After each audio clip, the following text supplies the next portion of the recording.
So happy to have you here.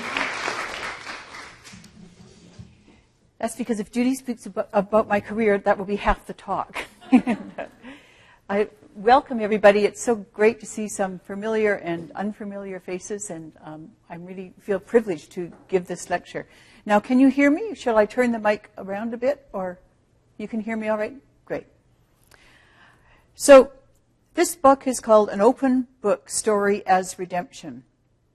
And in my novel, Awakened Dreaming, my main character, Theo, is in the Ross Bay Cemetery in Victoria at night, talking to Cecily, who is the ghost of a dead children's book writer.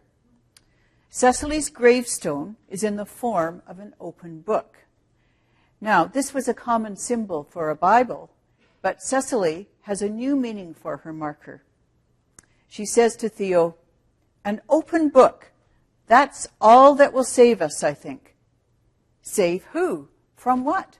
asks Theo. "I think an open book symbolizes imagination. Only imagination will save people from their narrow, cramped expectations of life."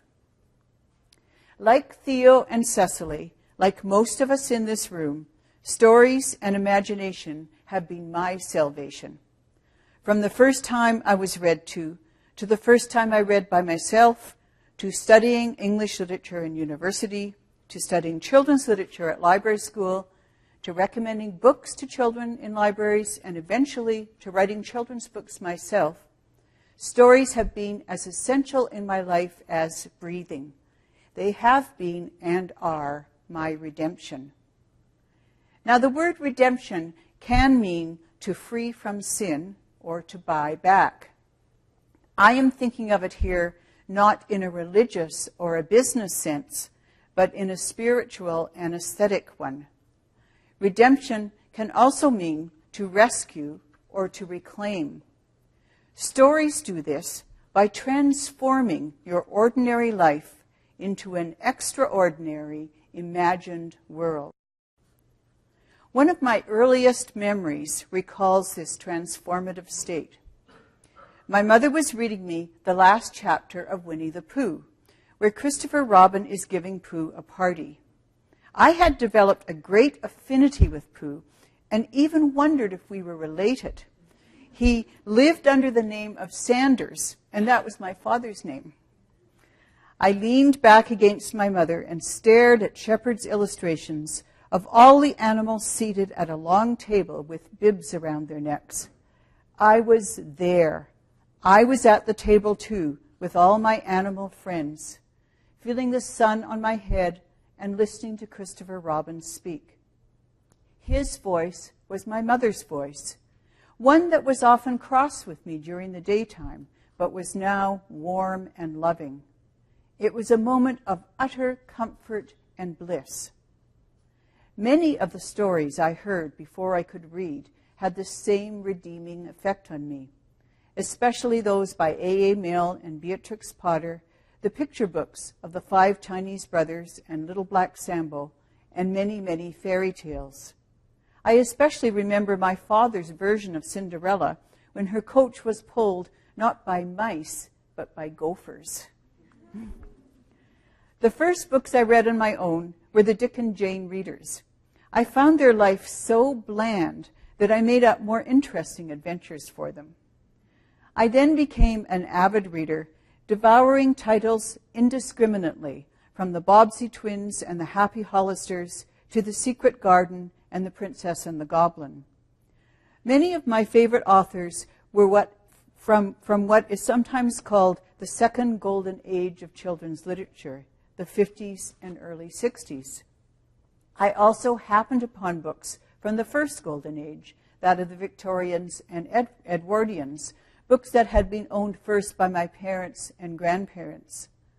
Lewis Carroll, C.S. Lewis, Louisa May Alcott, George MacDonald, E. Nesbit, Arthur Ransom, J.M. Barrie, Edward Eager, Eleanor Fardian, Eleanor Estes, Mary Norton, P.L. Travers, Laura Ingalls Wilder, Frances Hodgson Burnett, and L.M. Montgomery.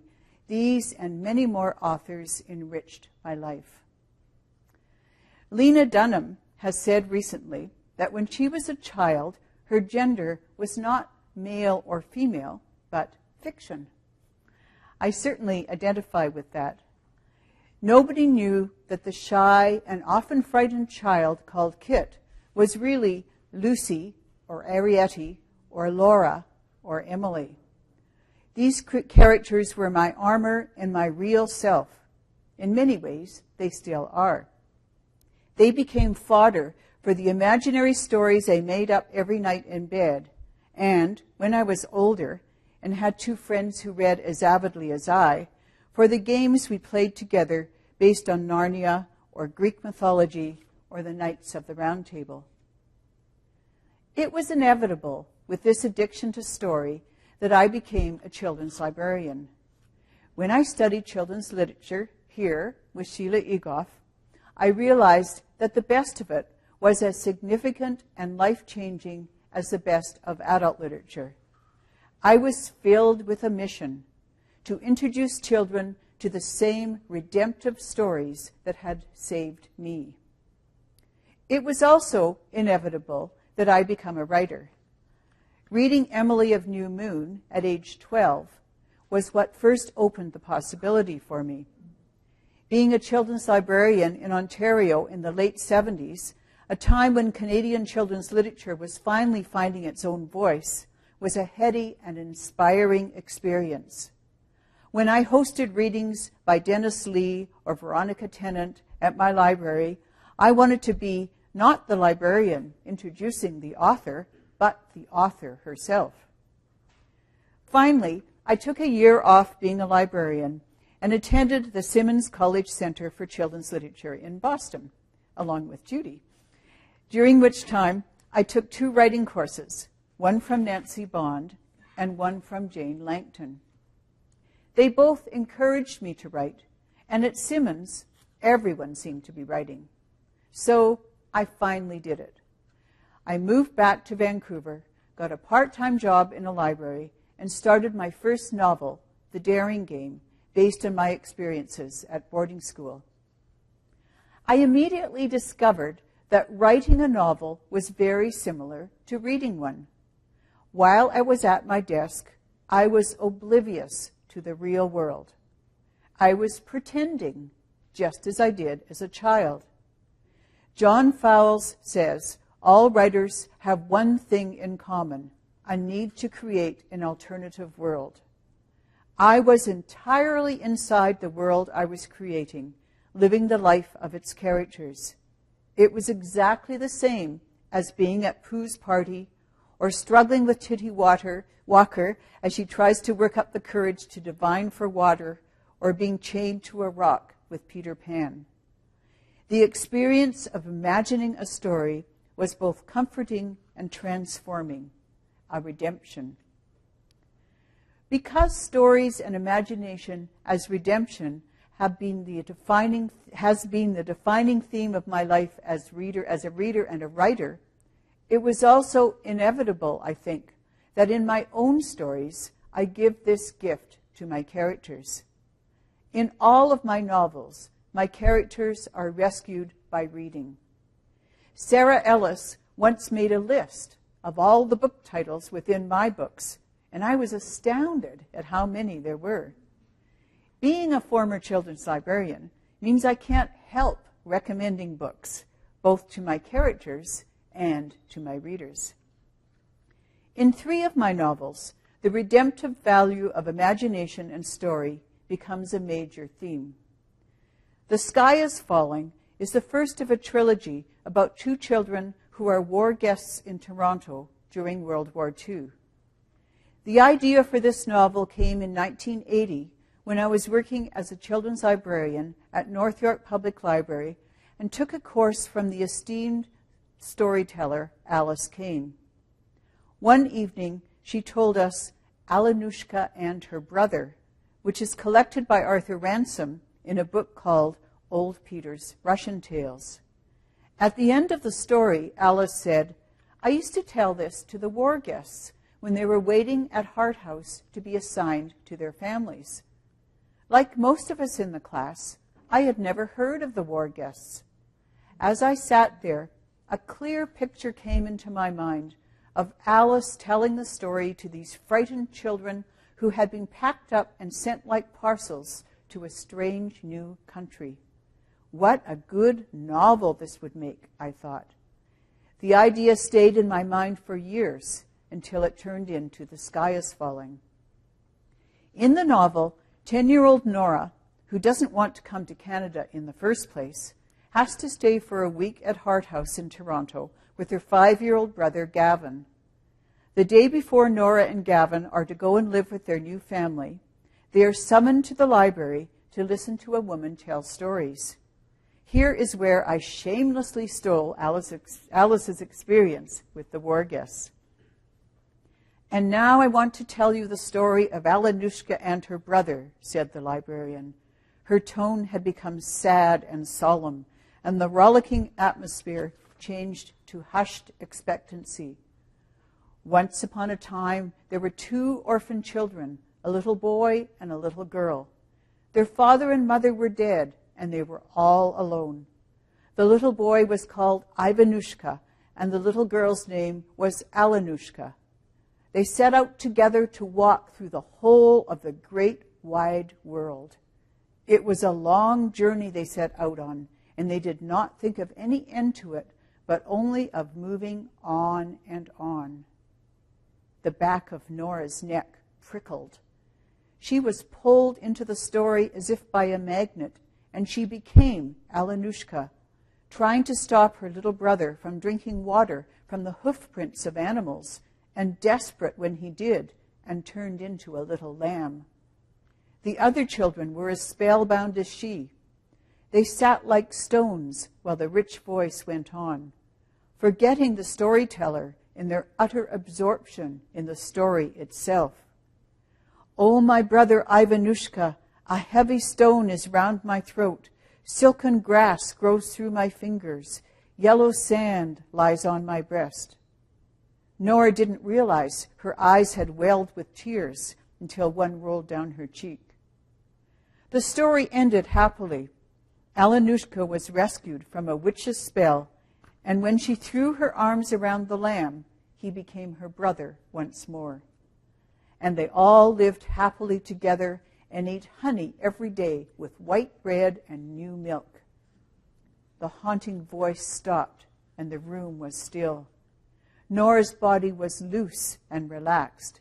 She felt the rough rug under her legs and Gavin's warm thigh pressing against hers.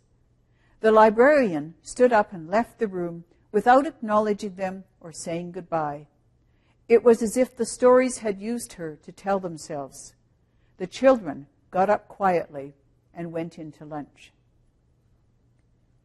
In the second part of the novel, Nora continues to find shelter in stories.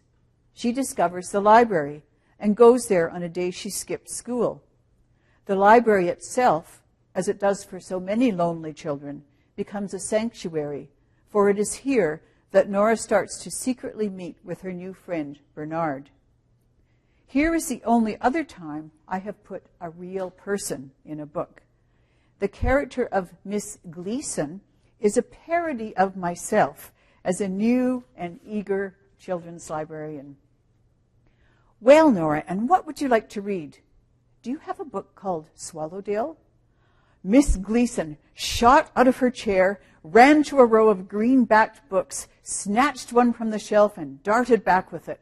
She held the book aloft as if it were a sacred object. "Arthur Ransom, my favorite author. Isn't he wonderful? Have you read the first one? Have you ever been to the Lake District? The first thing I'm going to do after the war is over is to go there and try to find the places in the books." Nora wished she could just have the book.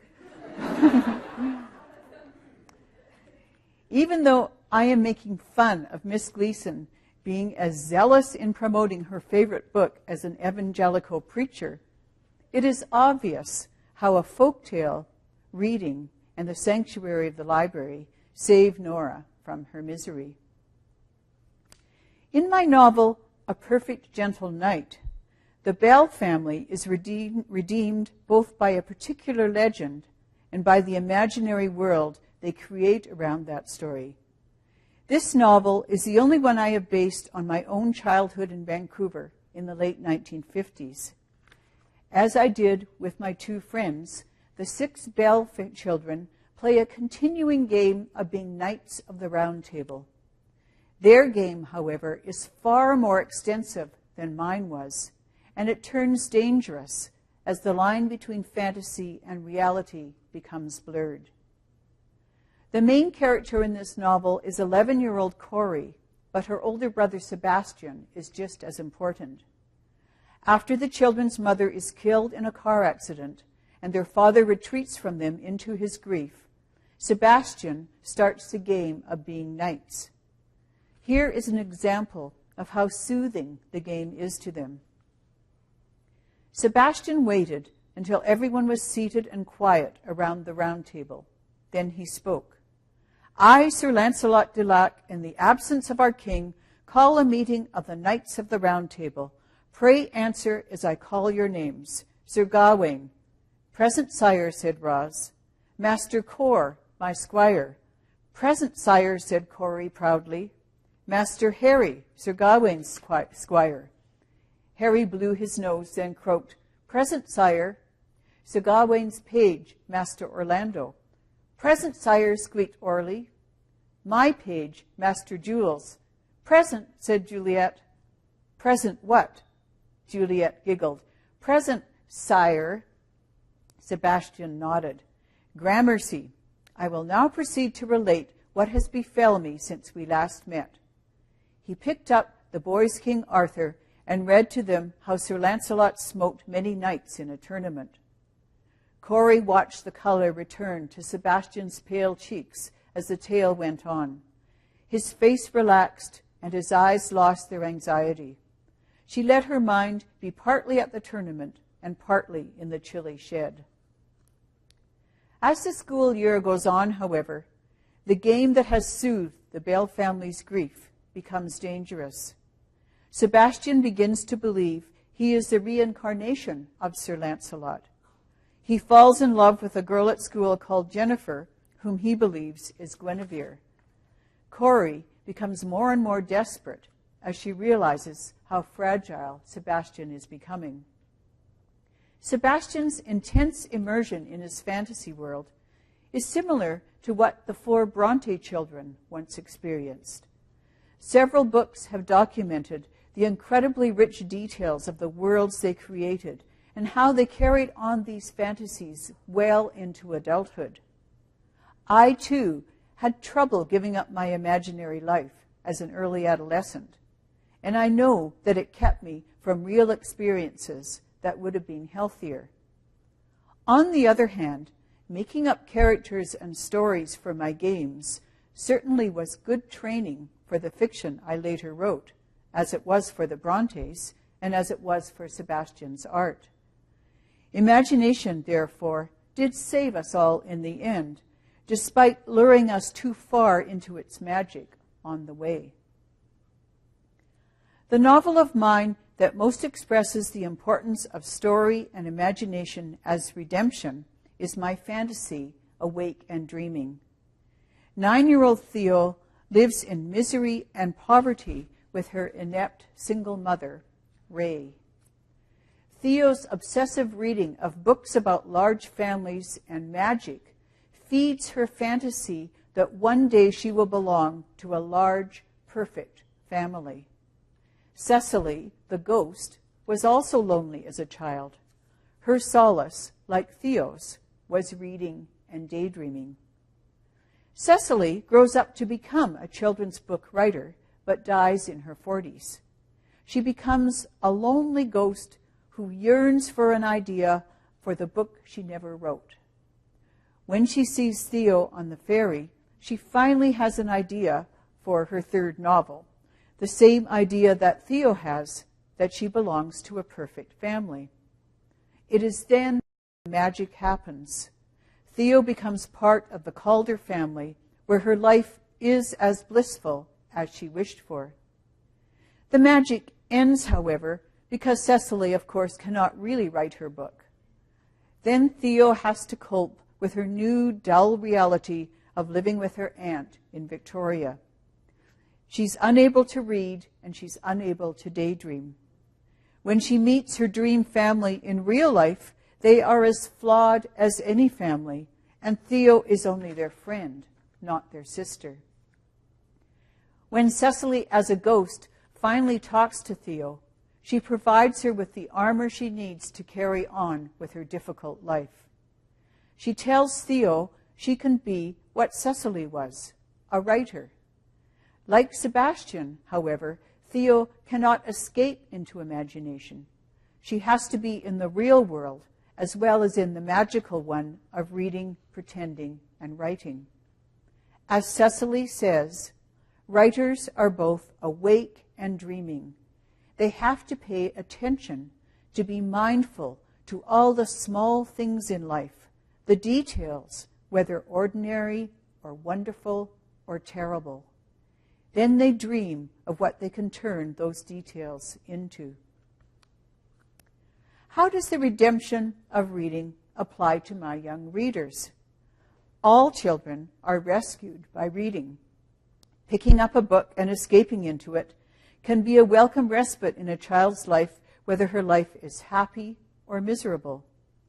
But that escape can also be achieved by immersing herself in a computer game.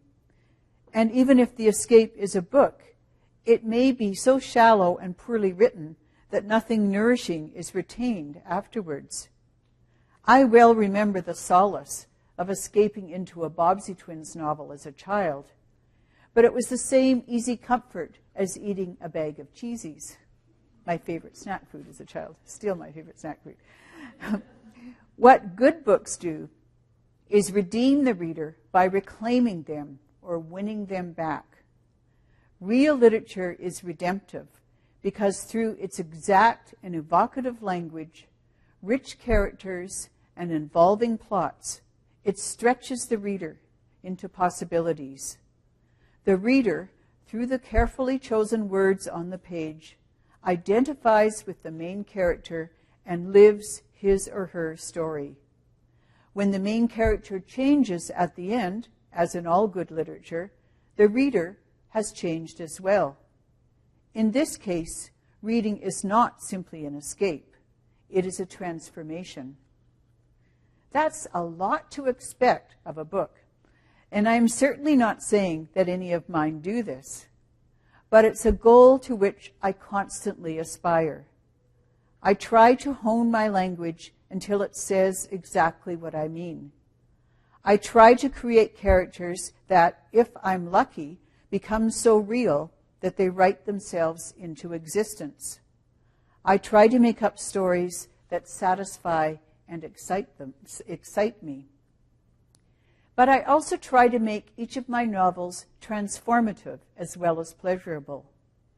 Many novels have changed my life in some way. After being totally immersed in the alternate world the author has created, I go back to the real world, healed and strengthened. Two examples are Jody Smith's I Capture the Castle and E.M. Forster's Howard's End. If I hadn't read these books, I would be a different person. There are 3 elements in each of my novels that I hope will have this transformative effect: courage, love, and hope. Sometimes I imagine all of my main characters in the same room. Eliza from The Daring Game, Patricia from A Handful of Time, Nora and Gavin from the War Guest trilogy, Theo from Awakened Dreaming, Susanna from Whispers of War, Corey from A Perfect Gentle Night, Polly from The Whole Truth and Nothing But the Truth, and Emily and Kitty from my new novel, A Day of Signs and Wonders. My characters are, I hope, very different from one another, but they share one characteristic. They are all brave, even though some of them don't start out that way. They are also all healed by the love that they both receive and give. Eliza's love for her difficult best friend, Helen, Nora and Gavin's love for each other, the Calder's love for Theo, which gives her the strength to love her mother, Susanna's security in her loving family during a time of war, Corey's unwavering love and loyalty to Sebastian, and the love that Polly absorbs like a thirsty sponge from her grandmother. Courage and love lead to hope. My favorite quote about children's literature is from Jill Peyton Walsh. It is not fair to give to children the despair that is the grown-ups' fault. I firmly believe that children's novels should end with hope. I don't mean a sugary, happily ever after where all is perfectly resolved. Gavin's life at the end of the war will be bleak and difficult, and Theo will continue to have an unstable childhood. But the hope exists because of the courage and love that have changed and strengthened my characters, and if I've succeeded, my readers. My mother was still alive when Awakened Dreaming was published. Awakened Dreaming, she laughed, that's what you are. She was teasing me for being the daydreamer I've been all my life, but I felt complimented. As a reader and as a writer, I have found my redemption through imagination, through an open book. Thank you.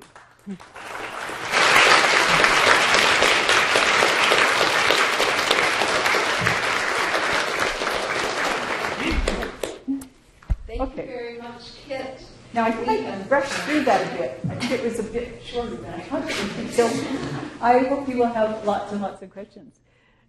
We do have time for questions. We have lots of time for questions. I apologize for it being so short. I cut it when Judy said it was 45 minutes, and I guess I cut it too much. It's fine. Thank you very much. That was lovely, inspiring. If you don't have questions, I'll just keep talking. I have something for you to ask your question into because this talk is being recorded. So I need you to raise your hand. Somebody at the back has his hand up. Wait for me to walk over. This is good exercise. I hope I can get past. And I'll just ask this to you to ask your question, please. It's working. My question is, when you go to the bookstores, you see these neat categories of early reader, middle reader, and so forth, categories of children's literature. Do you think that these categories have had, or what kind of impact of these categories of children's literature had on the type and quality of children's lit that you see out there? Well, publishers and librarians and teachers, I guess, all need those categories, and even children's literature is a category, but really, there aren't any categories. I mean, I'm flattered when adults read my book, and I think a children's book that is enjoyed, C.S. Lewis said this, right, Judy? A children's book that is enjoyed equally by adults is a good children's book. And I'm categorized as boarding school story or mostly as historical fiction because my books take place in the past, but I think it's just a convenience. And the age groups, too. Somebody was just asking me about young adult literature, which is, to me, is age 13 and up. And it's intended for teenagers, and but I think older children read it, and adults read young adult literature. And lots of older children will still read a really good picture book, and some picture books are very sophisticated, as you know, and even more suitable to adults. And maybe what's bridging the gap are all the graphic novels, which are wonderful, many of them, because everybody reads those. But good question.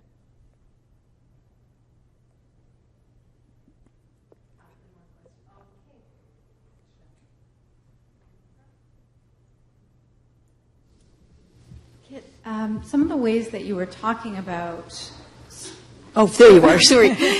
stories affecting readers sounds a little bit like some of the discussions I've heard recently about bibliotherapy, especially the way it was written about in the summer issue of the Canadian Book Centre Bulletin.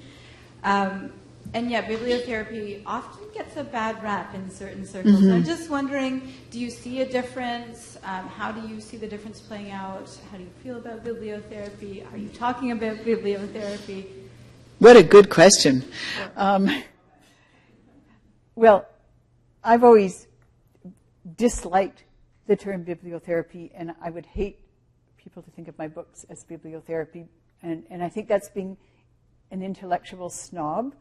I don't want to be thought of as didactic, and to me that's being didactic. If you are going to write a book about a child's first day of school and everyone's going to give this child a book about the first day of school, this may not necessarily help them. They might rather read about Frog and Toad to escape the idea of going to school, and this might soothe them, and then they might be more ready to go to school. I mean, you can't predict how people are going to react to a book. And I like to be thinking of as telling a good story and not writing a book for that purpose. On the other hand, there are lots of kids who have read my books and found comfort in them because they identify with the main character who is in the same situation they are. So someone who's lost their mother identifies with the Bell family. Somebody who is really shy identifies with Patricia. Interestingly, I've had lots of people saying, we have a girl in our class who's really shy, and I'm going to be nicer to her now because they've read about Patricia, which is wonderful. So, you know, you can't help, we're older and we're writing for people for younger than us, so you can't help being a little didactic and trying to teach them something. So it is wonderful when that happens, but I don't want that to be the main reason. And it's the same as me as an adult. I think if somebody wrote a book about an older middle-aged woman with a standard poodle who lived in Victoria, I'd probably be quite eager to read it. But just as much, I'm eager to read a book set in another part of the world. So.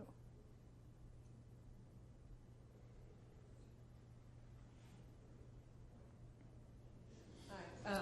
Well, thank you for the talk. It was really great. I feel relaxed, like at the end of the story. Good. Caroline Case is the director of the Librarian Archival Information Studies School. But I've always been fascinated by, you know, I read your stories with my daughter when she was younger, and there you are, you're telling that there's almost dysfunctional families, right? So the heroes and heroines are independent, they're on their own. So how do you view that from the adults who are presenting that to the adults' perspective on presenting that to their children and say, here's is it a distance? How do you think about them? How do you think the parents feel about always having stories about dysfunctional parents? Well, I've never been asked that before. I mean, first of all, they aren't all. Susanna has really nice parents, and who else does? Eliza has really nice parents. I seem to have this thing about dysfunctional mothers, and you probably guess why. Dysfunctional, terrible grandmothers, you can probably guess the reason for that too. I think it's such an interesting question. I think that children, you can't shelter them. So I'm sure that when they're growing up, or as they're reading, they must know friends who have parents who aren't as great, or it's just a fact of life. I don't know what else to say but that. But I could say that if it's really become a problem, because I know a lot of modern books are so unhappy and there's so much dysfunction in them. Don't forget all those wonderful books from the 50s, from the second golden age of children's literature, when there wasn't a dysfunctional family in the bunch. And the Ransom family, the Walker family, and Edward Eager's kids, I mean, the parents weren't there very much, but they were all sort of perfect parents, and the children were very, very secure. And I think I think all those books are great, and I know very well that here I am really being didactic. That's why I mention them in so many of my books, because I love it when kids write and say, oh, I've just discovered All of a Kind Family or something, and I loved it. Because you're right. We modern writers do tend to do that. And another reason is that it makes a better story. If a child is unhappy, you have to figure out a way to make her happier. In the 50s and 60s, I think one thing that was lacking is that the children didn't have much inner life. And when I was about 11, I read a story by Eleanor Farjeon called A Bad Day for Martha. And I was astounded because the little girl, Martha, was just like me. She was unhappy in many ways and had a hard time with little things, just getting through the day. And And I had never read about it was very soothing. I'd never read about anyone like this, whose inner child, inner self was exposed too. Does that kind of answer your question? Okay.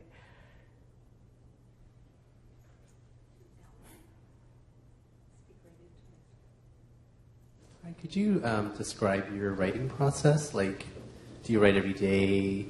Do you have an outline sketched up beforehand? Do you have to do a lot of research? Sure. We didn't do much creative writing all through my whole school from grade 1 to 12, which is really appalling when I look at what kids do now. But when we wrote nonfiction, we were always told we had to do an outline. And after I decided to be a writer, I would occasionally pick up a book about how to be a writer, and it would always say, first make an outline, or first create a stable of characters that you can use in some story or another. And I couldn't do either of those. I couldn't how could I do an outline when I didn't know what my story was, and how could I create my characters until I started writing? And this really crippled me, I think, for many years, besides the fact that I just didn't have time to write. But when I took a writing course from Nancy Bond, one of the first things she said to us is, I just start writing and see what happens. And I couldn't believe this. I just seemed so freeing, and that's exactly what I do. So I do a lot of research, obviously, because I mostly write about the past. And if you're coming tonight, I'm going to talk about how I do my research and what fun it is. And while I'm doing my research, it gives me some ideas for the plot. And obviously, if I'm writing about children being sent to Canada during World War II, I know what's going to happen to them and how long they're going to stay. But I don't know much more than that. And I do a lot of research, which is also a way of procrastinating. I do way too much research. Finally, I force myself to stop, and I sit down at my computer, and I don't look at any of my notes or any of my research or any of the few ideas for a story I've had. And I just start typing. And it's really, really scary. It's like jumping into a lake and seeing if you can swim. But it seems to be the only way I can do it. So I go through every chapter, and I wake up every morning, and I think, I wonder what's going to happen to Nora and Gavin today, or to Patricia, or to Polly. And as I write, I find out what happens. And that's my first draft, and it's really short and really sloppy and really terrible. My favorite book on writing is a book by Anne Lamott called Bird by Bird, and that's what she recommends. And she says, if you'll excuse the language, you have to be willing to write shitty first drafts. And that's exactly what my first drafts are. Then I look at it, I read it over, and I'm usually appalled at how bad it is. It has no descriptions in it. The characters aren't developed. The plot isn't right. But I sort of have the basics down. Then I look at all my notes. And then I do make a sort of outline, which to me is about 5 blank pages for each chapter. Also, as I'm writing the book, let's say I've got to chapter 6, and I suddenly think of something that I should happen in chapter 1. I just write it in my outline because I never go back. I always write from the beginning to the end. So then I make a very detailed outline. I incorporate all the research. I do more research of things I need to find out. And then I write a very long, slow, careful second draft. And in this draft, I try to have the characters and the plot work. But I still don't worry much about how it's written. In the drafts after that, I go over it again and again and again, and I keep printing it out because I can really only see it when it's on paper. And then I start to work on the words and how it's written and tighten it up. So the first draft is really short, the second draft is way too long, and then the third ones on are shorter. So that's roughly how I do it. Then, of course, I get edited, which is just happening to me now with my new book, and I'm about to start the revisions, and that's yet another draft that I have to go through. So, but I should add that everybody writes differently, and some people love making outlines. Thank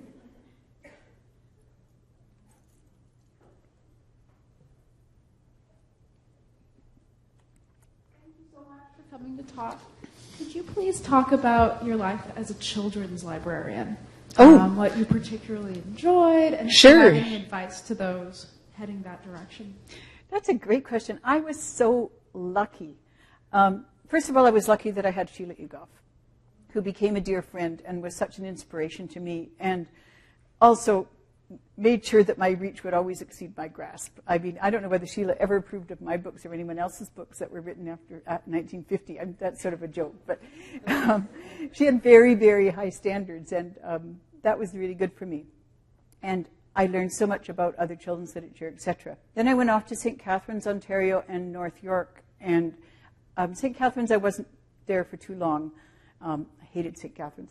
But I got a job in Toronto where I wanted to be, and I was at North York Public Library at such an exciting time. So as I said, it was the early 80s, late 70s, early 80s. Children's literature was just happening in Canada, and libraries had money. So I was a children's librarian in a very busy branch, and when I first started, I had an unlimited budget. I could buy whatever I wanted. I know. I could buy, we had a separate nonfiction department. We had a separate floor for the children practically. I could buy nonfiction adult books that I thought children were easy and children could like. I remember the head of the library coming down and saying, my wife and I have just had a baby, so I hope you're going to get lots of picture books. I said, sure. It was remarkable. There was so much money that I was sent to conferences in Aberystwyth in Wales and in Scotland and in Framingham, Massachusetts. I was sent there, I think I may have paid my way, but I think the conference was paid for, and I was certainly given the time off to go. It was just a heady experience. Writers would come and talk. I would meet other librarians. All of Toronto, which were all then separate libraries, were, we were all communicated with each other and had meetings. There was money to buy puppets and do puppet shows and to do storytelling, and it wasn't all rosy, but it was really wonderful. I loved my job, and I was good at my job. And the main thing I did, first of all, I'm just boasting here. Our library in North York Public Library, my colleague Carol Sims, is that her name? Yeah, Carol Sims, who now lives in Australia. Just before I came, she started the first story time for 2-year-olds in Canada. Before then, everybody was 3 and over. So she started it. And then I started the first books for babies. And it wasn't really having a program for babies then. It was encouraging people to read to babies and to do finger plays and games with babies. And I got totally into this, and I started giving lectures, all over Canada on how to do this with children and stuff. So I was really good at my job, and I loved my job, but I really wanted to write. And I knew, how did I know I would be good at writing? I wouldn't make any money at writing. Would I get published? Remember, my father kept saying to me, are you sure you're going to get published, and things like this. So it was a real risk to stop being a librarian. I was a part-time librarian for a long time. What I did is I moved back to Vancouver, and I got a part-time job in Burnaby Public Library. I was still so involved in being a children's librarian, and when I was trying to write, instead I was learning stories and making puppets, as you all know, or you'll find out. It's not just your job at work. So very, very reluctantly, I became an adult reference librarian, and it was a little tiny branch, so all I was doing was filling out reserve forms for Danielle Steele novels and thinking about my novel. So.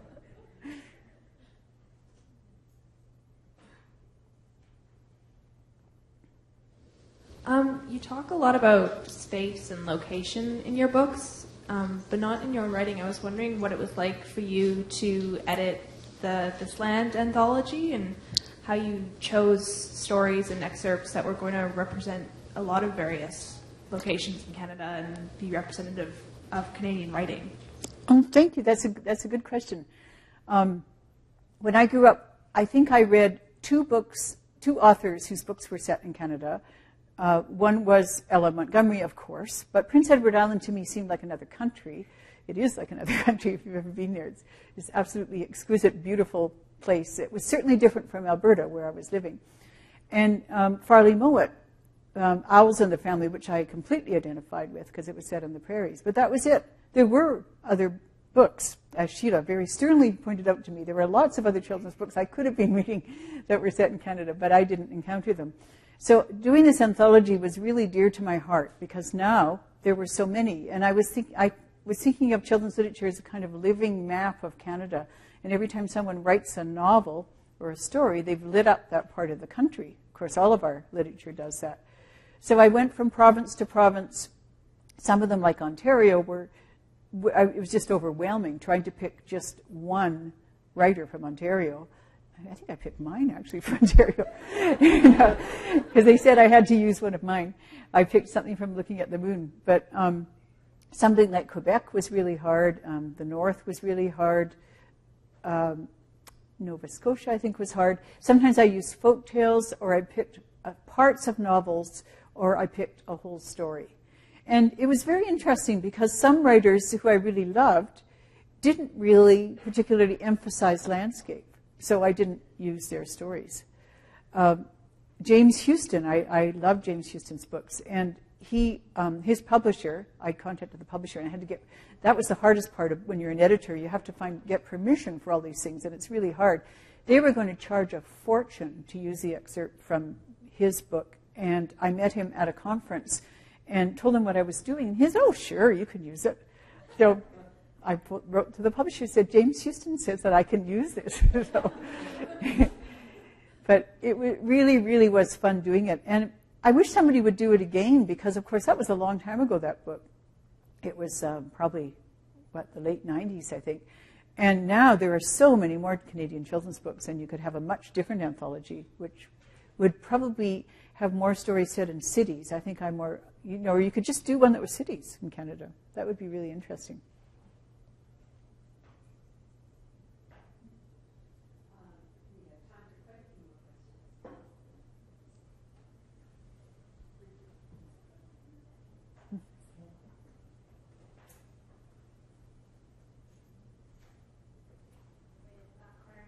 First of all, I was going to say that I really, Caroline's question, I have the same question all the time, like constantly explaining why all these parents have to die.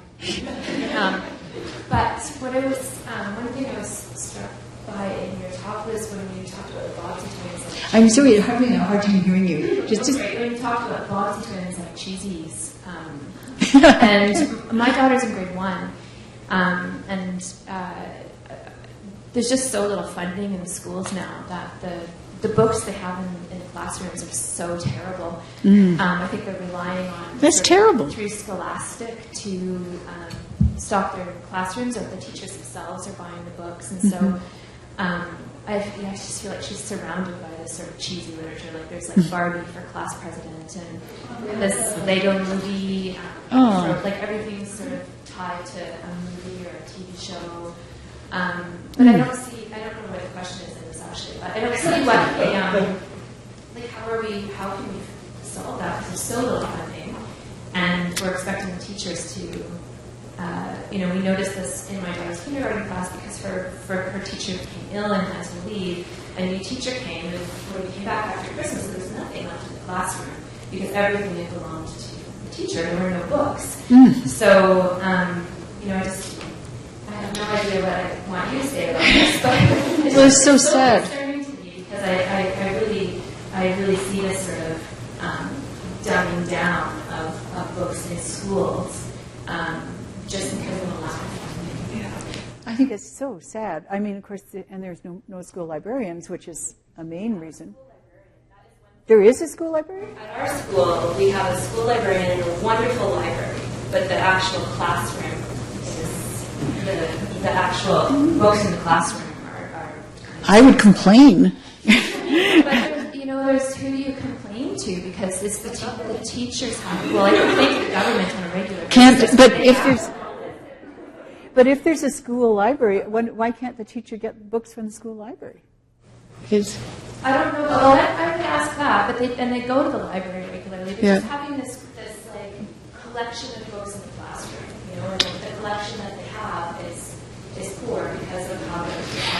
One thing I think some schools have done is to have a sort of birthday thing where there's a list of books that somebody's made a good list of books, and then the parent, every time it's the child's birthday, they choose a book from that list and give it to, this case they could give it to the classroom in honor of that child.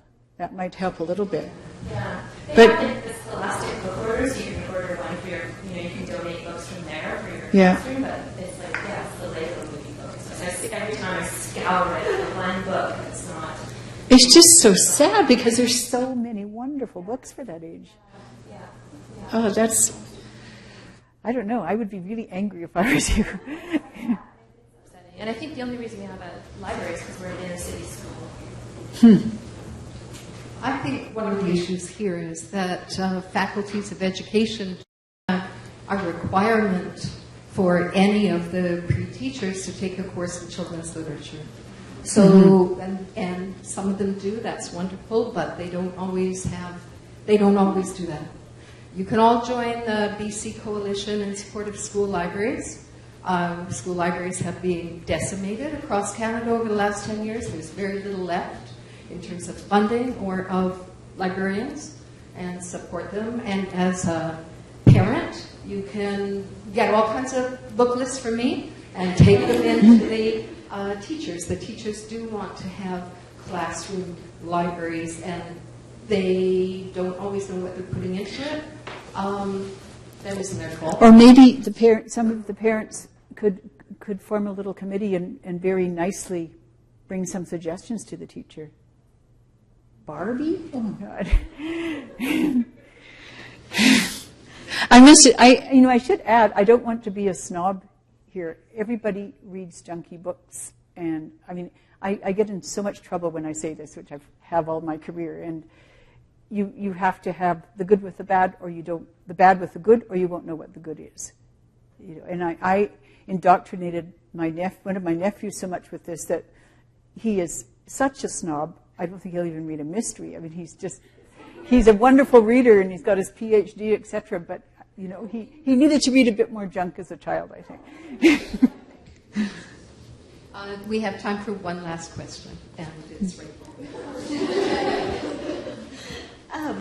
I guess sort of related to that frustration that comes sometimes with writing.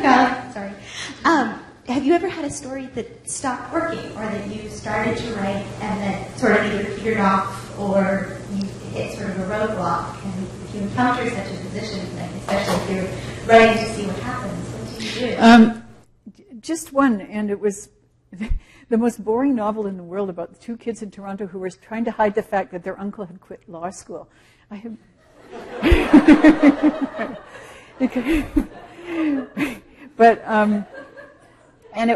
that was my second novel. I think that there's a disease that writers get called second novelitis or something, because I found it really easy to write my first novel. It took me so long. I was 35 when I finally did it, and I was so excited. And then I thought, now what? And I probably wasn't ready to start the second one, so I just wrote this one, and I just literally had to stop because I had nothing more to say.